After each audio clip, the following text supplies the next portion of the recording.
As early as 8 o'clock in the morning, nandito na kami sa LeBlanc Hotel sa Antipolo. At dahil pang number 63 pa kami sa waitlist, nag-refreshment muna kami nitong coffee cola float nila. Grabe, 4 hours kami naghintay to be served. At eto na nga ang pinagtiyagaan namin sa pag-iintay. Because we wanted to try out their famous triple chocolate champurrado with danggit.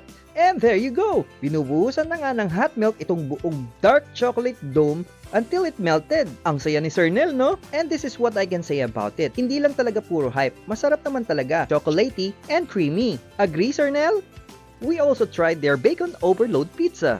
And their super cheesy baked mac and cheese. Just look at how cheesy this is. Ang saya-saya ko rin eh, no? Itong bacon overload pizza nila, panalo rin. Great sauce, generous cheese and bacon on a thin, crunchy crust. Sulit ang 4 hours na pag-iintay dahil lahat ng na-order namin masarap. Daryl James approves!